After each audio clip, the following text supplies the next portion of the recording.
Welcome to the Freak Show, fellow freaks. I'm Matthew Brockmeyer, I'm Krista Carmen, and this is Murder Coaster. Ladies and Gentlemen. We are so excited to have esteemed historian and author Michael Wolraich on the show today to discuss his new book, The Bishop and the Butterfly: Murder, Politics, and the End of the Jazz Age. Almost 93 years ago to the day, the enigmatic Vivian Gordon met a tragic end, strangled with a piece of clothesline and left in a desolate Bronx park. With ties to gangsters, booze, prostitution, loan sharking, racketeering, bank robbers, and blackmail schemes, her murder led to the downfall of Tammany Hall, a political behemoth that had stood for over a century and culminated in the resignation of the mayor of New York City himself. The narrative unfolds with all the elements of a riveting story: sex, bootleggers, and larger-than-life characters with names like Chowderhead, Greenie, and Doc, all against a backdrop of deep historical significance. Welcome, Michael. Welcome, and thank you so much for joining our show. Thanks so much for having me. It's an honor. Happy to be here. Yes, yes, I want to extend that welcome and I want to get right into it. And I think the best way to convey the story to the listeners would be if you wouldn't mind telling us all who the Bishop and the Butterfly from your book's title are and what they stand for. Sure. Well, let's start with the butterfly, Vivian Gordon, who Matthew already introduced. She's the butterfly because she was known as a Broadway butterfly. She had been an actor, but Broadway at that time was, that was a place where all the kind of cool, hip people hung out. A lot of criminals hung out, and so a Broadway butterfly was somebody who was in that milieu, which she very much was. She would frequent all the nightclubs and the speakeasies to pick up men generally. She would seduce men, and sometimes they'd have an affair, and he would give her gifts, and she made money that way. So she was a gold digger in that way, as they called it. But she would also, especially after the affair, she might blackmail the guy to squeeze as much out of him as she could. And it wasn't just her. She as she became more successful in this business, she recruited a team of young women, whom she called her young 49ers, as in gold miners. And she would instruct them on how to, how do you meet these men? How do you get information on them? What do you do with that information once you have it? So she had all these schemes for fleecing wealthy New Yorkers and visitors from other cities who would come to Broadway to experience life in the Roaring Twenties. She had other schemes, as Matthew mentioned. She had financial fraud schemes. She loaned money to gangsters. She invested in a bank robbery in Oslo, Norway, of all places. So she had a number of illicit ways of making money, and made quite a bit. She invested, I think, about almost $100,000 worth of real estate, which was quite a lot in those days. And so lived the high life. Uh, the bishop refers to a man named Samuel Seabury, who Hamilton fans might recognize the name because it was his great great grandfather. Samuel Seabury was the same name, the first Episcopalian bishop in the United States. And he tangled with Hamilton back during the Revolutionary era. So the Samuel Seabury that I'm writing about he was not a theologian. He came from a long line of clergymen, but he was a lawyer and a judge, and he was but he had that air. He had that kind of self-righteous, air of his ancestors, and was always, dressed immaculately and, hair combed, clean shaven, never swore. He was, just this very upright but pompous guy. And so people called him behind his back, they called him the bishop, partly a reference to his illustrious ancestor, and partly, mocking his manner. Hmm. Very fascinating, and I love the title. Can we go back just a teeny bit to the butterfly because is so did all of those schemes and things that she did that you mentioned, were all of those things that occurred after she lost her daughter? Or so can you talk a little bit how that first arrest for prostitution and how you think that uh affected things going forward? Absolutely, yeah. It was a tragic story. She had been she'd been an actor when she was younger, and then got married and had a daughter.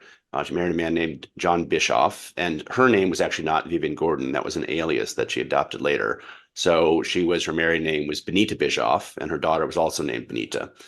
And they settled down in Philadelphia, and Vivian, or everyone called her Vivian. So I'll continue, even though she was known as Benita at this time. She loved her, she adored her daughter, who was, a very talented dancer and actually performed on the stage in Philadelphia. And around the time she was 8, she and her husband were fighting a lot. They were on the rocks, and one of the things they were fighting about was their daughter. And Vivian Gordon wanted to take Benita to New York and try out for like the big Broadway shows, and he was against it. So eventually they separated, and she did take her daughter to New York and was living there. And then an incident happened that changed her life forever. She was arrested by a vice cop. His name was Andrew McLaughlin, very handsome vice cop on the force, known for picking up a lot of prostitutes. And he arrested her. They went down to the women's court, which was it was a special court for women in what's in Greenwich Village. Uh, it was, it was a big scene actually. Like men around New York would come and, especially for the night court sessions, just to ogle the prostitutes getting arrested. Uh, and she was arrested and advised by her lawyer to plead guilty, which she did. And then, despite the fact that she pled guilty, that this was her first offense, that she had this 8-year-old daughter, the judge, instead of putting her on parole, sentenced her to a reformatory upstate, known as Bedford. Um, Meant to reform, young women who had gone astray. And so she went up there, and it was an awful place, like despite what it was supposed to be. And instead of reforming her, it did the opposite. There were, a lot of other women there who kind of taught her, women who had been prostitutes, and other criminals who taught her essentially how to make money, um, in New York City during the Roaring Twenties. At the same time, she was branded. She was now seen as a prostitute, so it really made it difficult to get legitimate work at that point. And then, worst of all, she lost her daughter. Her husband sued for divorce, got full custody of her daughter, and she was never allowed to see her anymore after that. No contact. So she was bitter. She was devastated.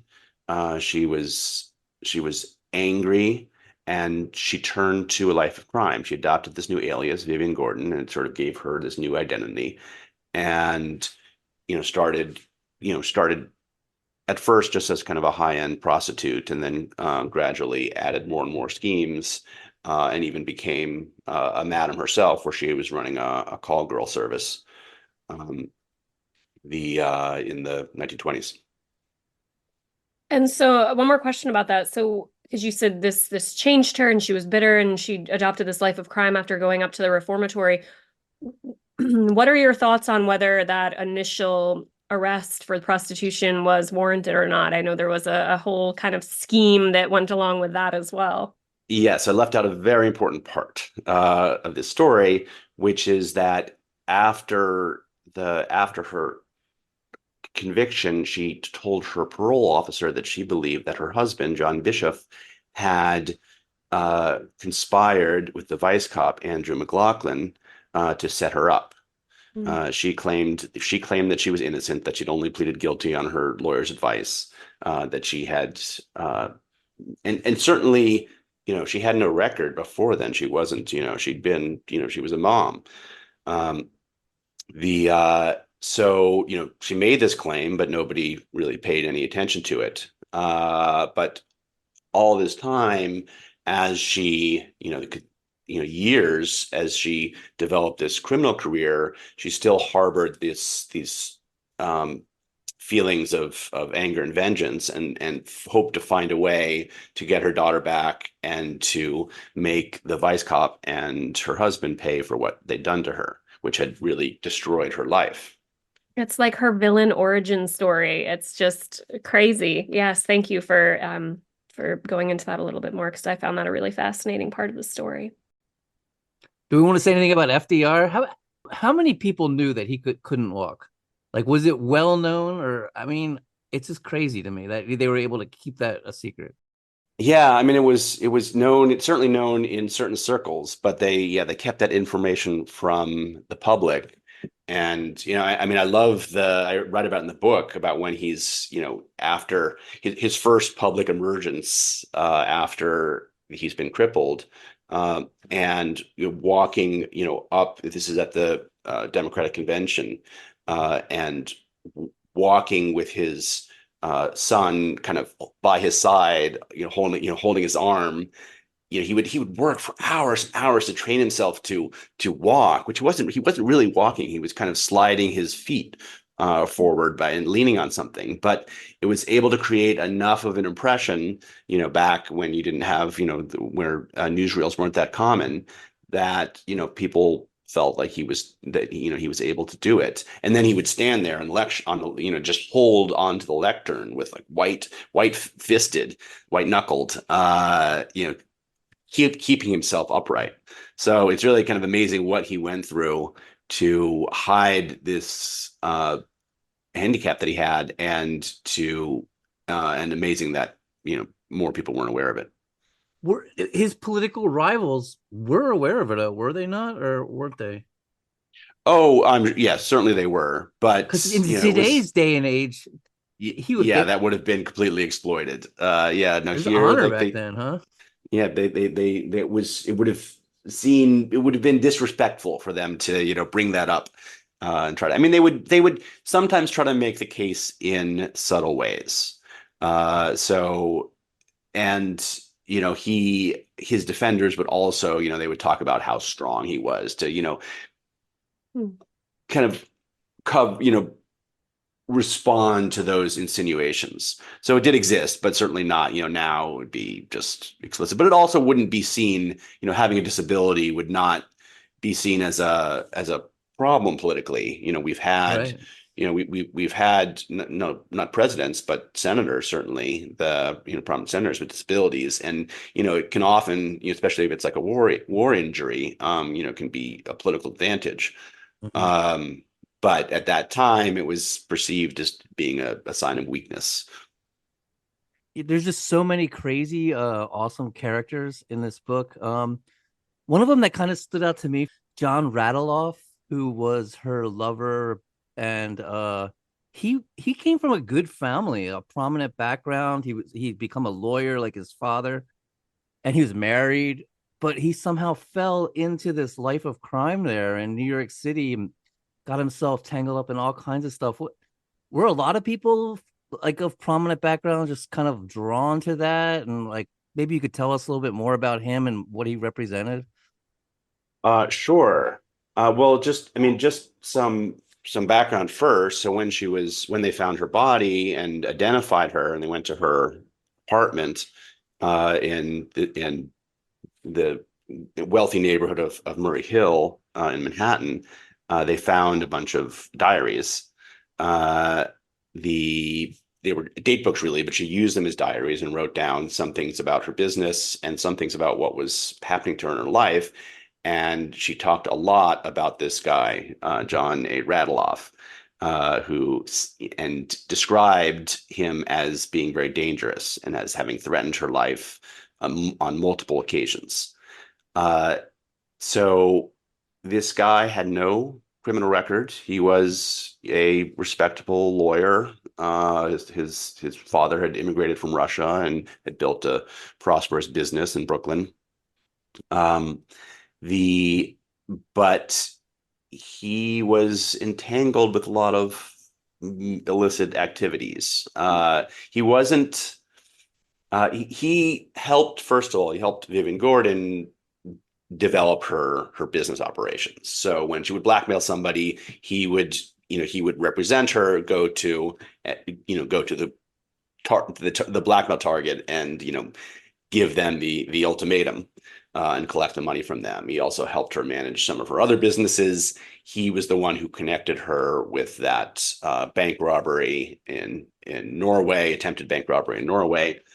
Um, so yeah, he just, he liked money. He spent it as soon as he got it. He liked women. He had a lot of affairs. And he did this all, underneath this veneer of respectability, which, I mean, it happens in every age, but it was particularly common in the 1920s because this was prohibition. This was, first of all, the economy was booming, so there was a lot of money, and the prohibition created a lot of opportunities for crime, and crime even became cool. Like, normal people would go to these nightclubs where these notorious gangsters and bootleggers hung out, or even owned the nightclubs a lot of times. But rich, respectable people would go there, kind of slumming it, and party. So there was a lot, that line between respectability and crime really faded during this era, and a lot more people crossed over. I talk about, uh, in the book, Judge Crater, Joseph Crater, who was this New York judge who mysteriously disappeared one day, and his murder is unsolved to this day. And he was this very respectable judge in New York, and you know walked off one day, was never seen again. And then they found out that he had all these mistresses and he had all these gangster connections. So this was not that uncommon. Yeah. And then we have this crazy mayor, Jimmy Walker. Um, they called him the Nightmare, huh? He was a character, huh? And the Yeah, Nightmare is such a good name. Like, that's just phenomenal. it's yeah, he really was. Yeah, our current mayor, Eric Adams, calls himself the nightlife mayor. And there are some similarities, but that doesn't quite have the same ring as nightmare. Um, or the same double connotation. So, but Jimmy Walker, he was New York's Playboy mayor. He dressed up, in these, gorgeous suits. He had a personal tailor who designed his suits and helped him, plan his ensemble. He would change 3 times a day, in the morning, during work hours, and then after work to go out to party. And he was particularly known for partying. He would go to Broadway with his mistress on his arm, who was a Broadway star half his age. Her name was Betty Compton. And he didn't try to hide it. This was his image. This was what everyone knew all about it, and they loved him for it because, again, this was the Roaring Twenties, and everyone was having fun, and he embodied that the hedonism and the excess of the era. So he was elected in 1925, and then we ran for re-election in 1929. He was challenged by uh, a congressman, Fiorello LaGuardia, whose name is now famous because there's an airport named after him. But Walker crushed him. LaGuardia was like, look, this guy is not on the up and up. This guy has criminal connections. His administration is they're consorting with gangsters. He's living beyond his means clearly, and LaGuardia made all these allegations, but no one paid much attention at that time in 1929. I love the way when he was in California, he would come out in like what silk pajamas with like polka dots on them. Yeah, he gave a bunch of interviews. For his health, he went out to Palm Springs and lived on this stayed on this ranch of a wealthy friend of his. Go out and take sun baths, as they called him, every day. And so he'd give interviews. The press loved him, so, and they'd be there every day, and he'd give interviews in his pajamas and these polka dotted purple pajamas. At some point, some of his people from Tammany Hall that you had mentioned before from that political machine kind of got word to him that maybe this is not such a good look for him, that he needs to be a little more serious, especially as these allegations against him continued to mount. Hugh Hefner Oh. behind before his time or something. Polka dot pajamas. The details you find out when you're a historian researching a. And you Yep. are a historian, and this is a very historical book about New York politics and the 20s and 30s and Franklin Roosevelt's rise to the presidency. But you framed the narrative in the guise of true crime, and obviously Matthew and I do a true crime podcast, so we were very interested in this, and you centered it around the mysterious murder of Vivian Gordon, like we talked about. Can you tell us about your process and what drew you to write this from a true crime perspective as opposed to just like a straight nonfiction, or how you came about writing the book in this form? Sure. I mean, I'm not an academic historian. I write, but I've written. This would be my third history book, or book with at least with history in it. Um, I was looking for, when you're writing about history for a popular audience, you need to pick, like big names that people know, as opposed to obscure people. Um, but a lot of those people have been written about to death.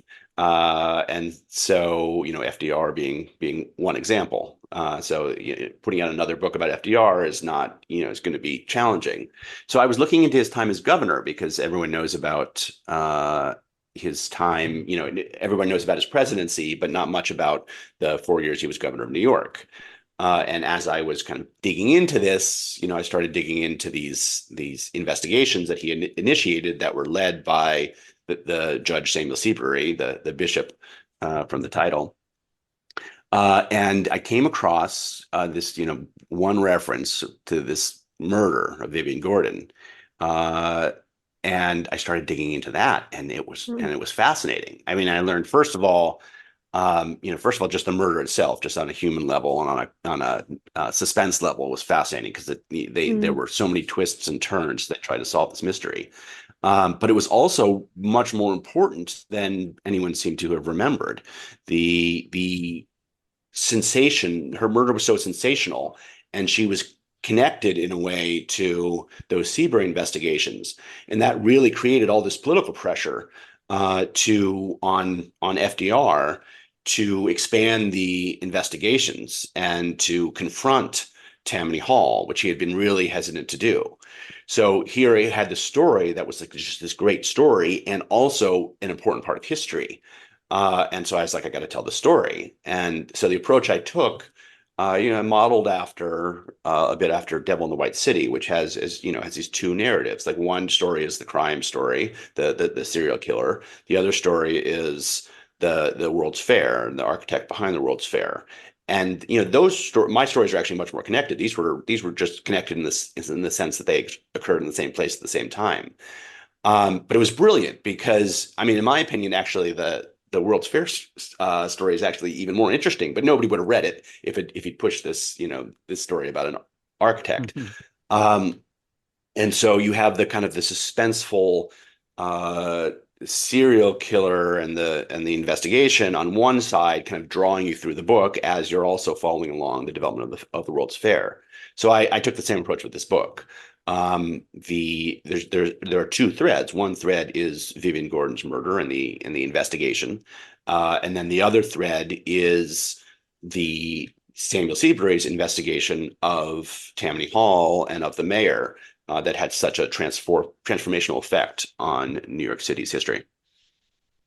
Yeah, I love The Devil in the White City, but yours feels more organic, like the way the two stories flow together. His is very like almost like an outline, going back and forth.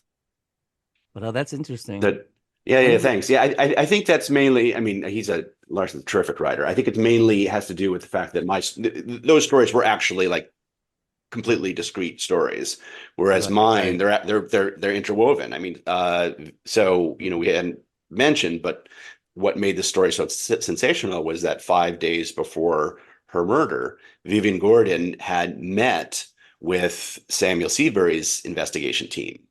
And she'd met with them because she wanted to tell her story about how she was framed by her husband and that vice cop. And indeed, Samuel Seabury had found that the cops who were arrested in the vice squad who were arresting women for prostitution were many of them were crooked. I mean, Mhm.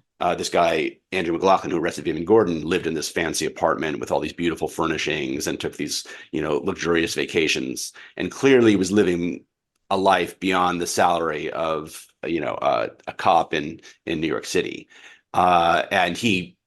And Samuel Seabury, determined that there was indeed a conspiracy at the women's court where the cops would arrest innocent women uh, and bring them to court and kind of steer them to these corrupt lawyers. And those lawyers, those defense attorneys, would collect huge sums from the women if they could afford it, and then give kickbacks to the cops. And then, so, if you paid the lawyer's fee, then the lawyer would arrange for the cop not to show up, or the lawyer might, or the defense lawyer might give a bribe to the prosecutor, and the woman would get off, and all these people would make money. In the case, if the women couldn't afford the fee, as it happened with Vivian Gordon, then they were screwed. Then they were convicted and sent to the reformatory. So that's the place, this women's court, where you know uh Vivian Gordon was arrested, where Samuel Seabury found this conspiracy. That's the nexus where these two stories came together in a significant way. It's crazy. Yeah, And it's real. I mean, kudos to you for recognizing what an amazing like story this whole thing and the way you pieced it together was just really wonderful. And I mean, a fascinating time period in and of itself between two world wars and the overlap of Prohibition and the Great Depression. Um, I guess, did we cover this all? I know you talked a little bit about what was the very first thing that drew you to this story? Was there like one piece of it, or was it the setting, or was it the time era? What was the very first thing that found you on this path to writing this book? Well, it was this yeah, the unexplored era of FDR as governor, Okay, so that which was I the first mean, thing that you yeah, were yeah, which interested I mean, in? there's a reason it's not well explored, because he was not actually didn't do a lot and was not very Mm, interesting in and of itself as governor.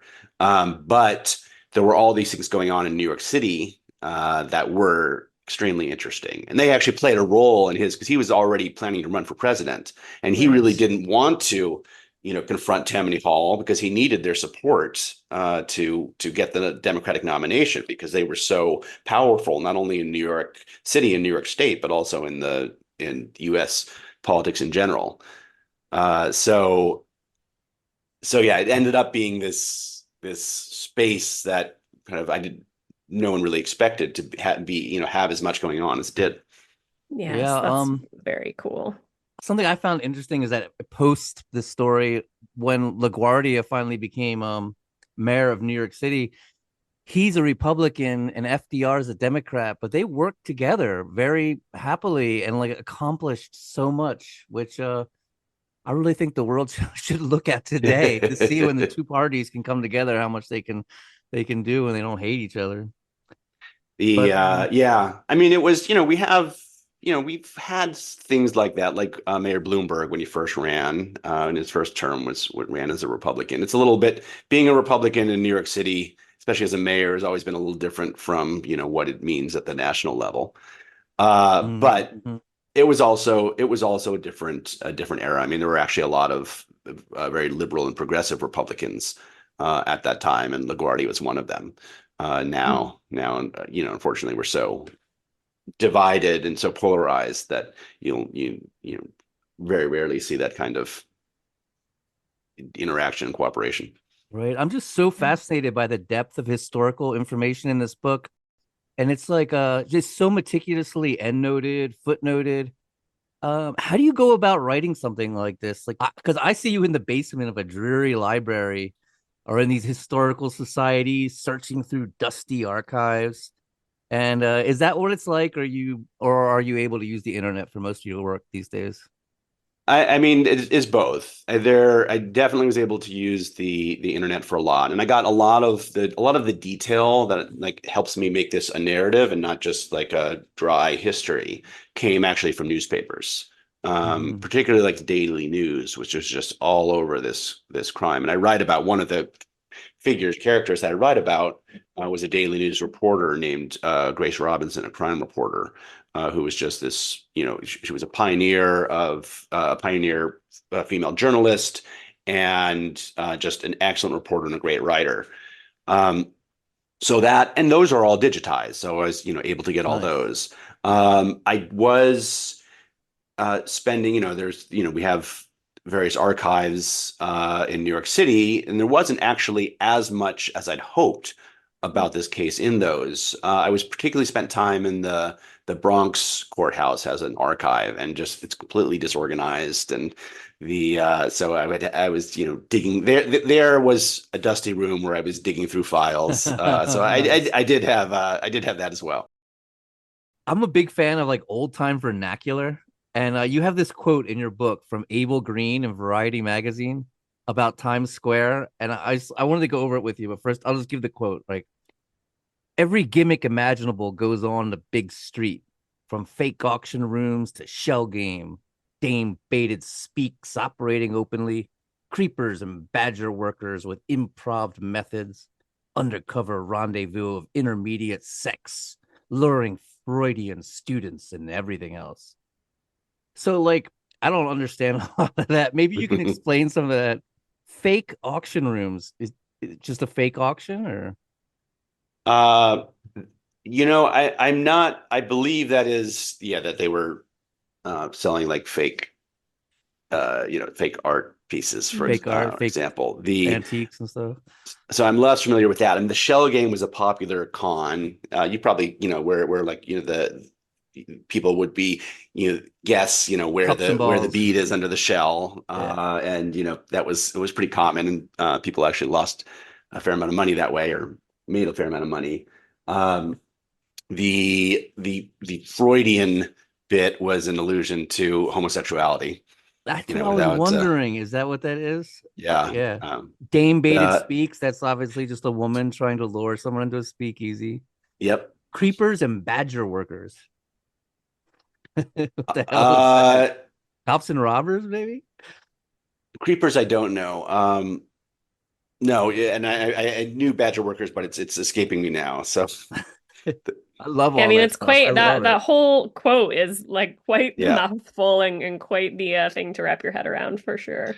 Yeah, the whole original, I kind of took some snippets of it, but the whole article is even longer. It was fun to read. I like just he was literary, right? He was writing for a magazine. I like the quotes that the newspapers would pick up just from the various gangsters, and just like the way they talked. And it's great to all the quotes in my book, it's nonfiction. They're all sourced, and they were all things that people said Meticulously to sourced with journalists. endnotes. Yeah. So I want to go back a little bit to something that we talked about before. Many people have heard of the butterfly effect, how the flap of a butterfly's wing in Brazil can cause a tornado in Texas, and it does seem to apply to our butterfly here as well. And that there was a tornado of change that resulted from her death. But and I even took it back a little bit further with like, you just think, to me, a huge portion of this story, like so much of it rested for me on what happened to her with her daughter.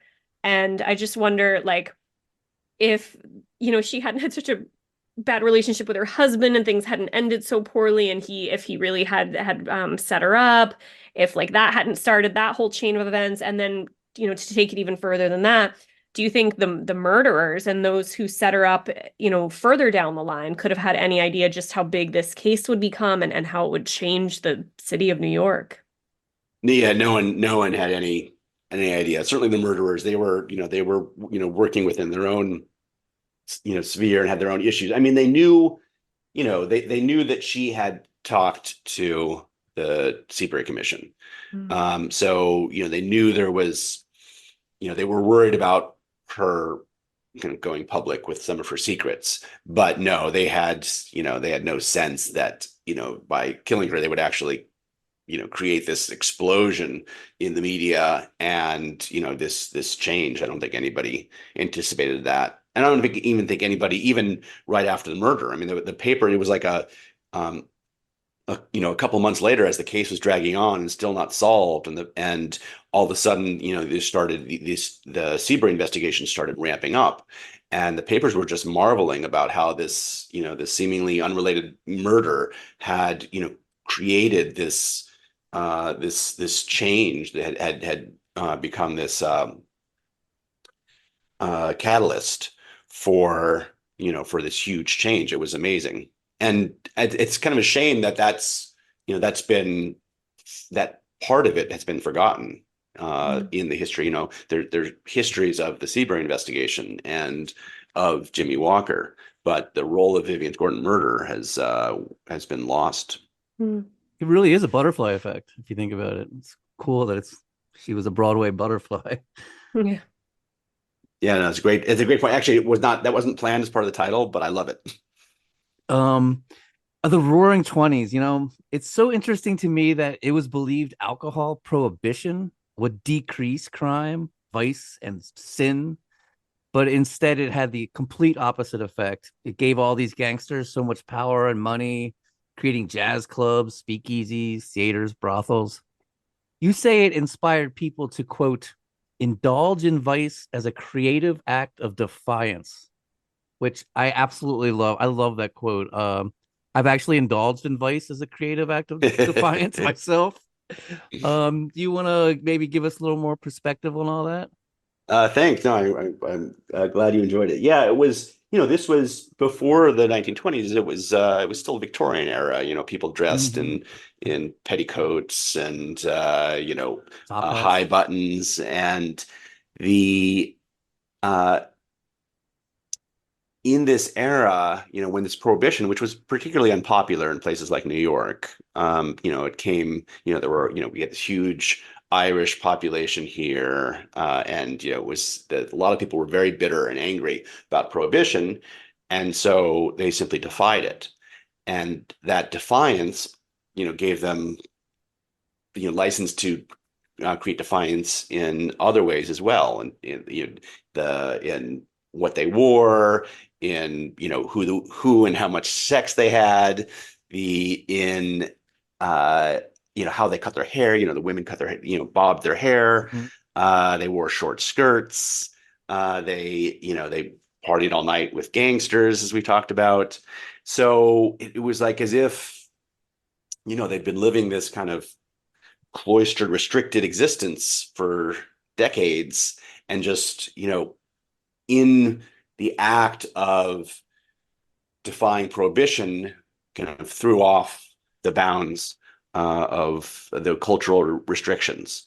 And so as a result, you also had a creative evolution of people like Fitzgerald, right? And Mm-hmm. the you had the Harlem Renaissance, where black authors and artists and performers were so creative and able to kind of actually bring what they had to offer to the white New Yorkers and the white world who hadn't even experienced that before. So you just had a lot of amazing things going on in this era, but also came with a lot of crime, and so that was you had this kind of freedom, but it also gave license to these criminals and these corrupt cops, and so that was like the other side of this coin. Yeah, it kind of going along with like the, sin and abiding by prohibition versus not and the just craziness of the time. So when Matthew and I were discussing the book, we were kind of just talking about everything randomly and picking up on things that had stood out to us. And one thing that we talked about was how people in the book were able to tear through so much money. They were making money hand over fist, but losing it just as fast, Vivian in particular. Um, where did that money go? Was it bad investments, crazy nightlife? Matthew and I were trying to like hypothesize on that. Well, certainly there were a lot of spendthrifts. Vivian Gordon was actually pretty good with her money. She was, she was careful with it. Her boyfriend John Radloff, not so much, and he Yeah, he those. manipulated her and preyed on her, and was responsible actually for a lot of her losses Mm. by trying to get her involved in these schemes. Um, so, he was certainly a spendthrift, and there were a lot of those. But really, it was the stock market crash that Okay. that just destroyed everything, because first of all, people had all these investments that became worthless. That happened to Vivian Gordon. She had a bunch of stocks that became Mm. worthless. But it also like dried up. People lost their. A lot of people were out of work, and in Vivian Gordon's case, it like dried up the money coming in. She didn't no longer had all these spendthrift men that she could, you know, exploit and prey upon for their money, and so she, suddenly didn't have money coming in. But for some reason, the obsession and fascination with true crime, it's often considered a modern phenomenon. But it was always immensely popular, which you point out in your book, describing how newspapers, which you just mentioned, like the Daily News, they basically existed off of sensational crime stories. And I was curious, how do you think the public's appetite for true crime compares today to back then, and what kind of shifts do you see in the true crime fascination dynamics? That's an interesting question. I mean, yeah, certainly like novels, certainly like books about true crime, were not around. I mean, I really like Truman Capote, I think made that a Right. thing decades ago, and since then, it's become a big book genre. It certainly wasn't a book genre at that time, but yeah, on the flip side, certain newspapers in particular really covered that. And that was really the bread and butter, as you said, of Daily News and the other tabloids. So Daily News was the country's first tabloid. They copied it. There was one in London, and they copied the model, where the papers were half size, Mhm. tabloid size. That's why they're called tabloids. They were Oh, is full of. it? I didn't realize that. That Yep. is interesting. So they were, kind of easier to read and to hold on the subway, and they cost less. And they had a bunch of pictures, and they were written in this very kind of accessible language, meant, more for working class than for rich folks. Uh, and so, crime and sex were, they were all about that. That's how they sold copy, and that's how Daily News quickly became the biggest newspaper in the country, by focusing on that. And then, of course, a bunch of other tabloids sprang up and followed that model. And we still Daily News still exists. It's been a little bit passed by other tabloids, but we still have that model uh, today. But it's less crime focused, and I think that interest in crime has been taken up in books, and of course in podcasts such as this. I mean, the podcast has been obviously been huge, really changed how we learn about and how we think about true crime. Yes, yes. I love that answer. And it's so that's very, I don't think I knew that about the tabloid either. It sounds like vaguely familiar. Maybe I'd heard it at one point.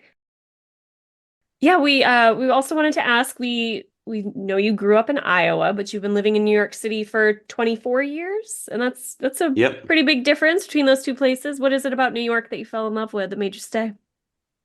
You know, I for me, places for me are like people. Like sometimes, you meet somebody and you just connect with them instantly. And you don't, it's not even necessarily about, what their attributes are. It's not about, it's just you just like there's something that you just connect with. And I've had the same thing with places. I find if I connect with a place, I will always love it. And if I don't connect, I will never love it.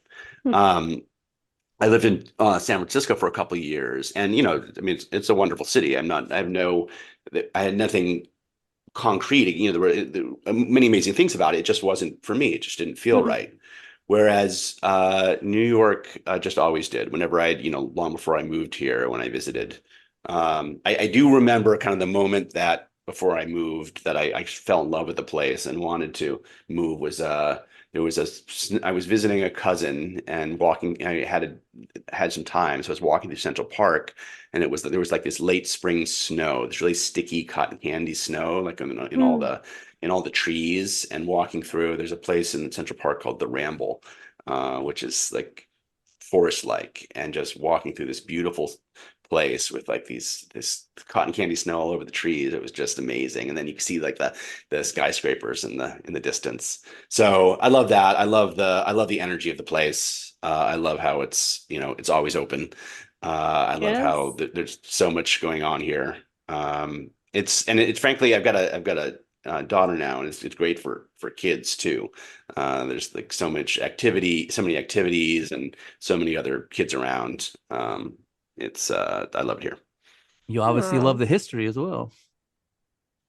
Yeah, no, that was been one of the treats to writing this book is really kind of digging into New York City's history and how we got there, especially like at this moment, which is probably one of the most interesting points in New York City's history. I mean, the Roaring Twenties, even aside from the politics that was going on, just that era in New York it's uh one of a kind.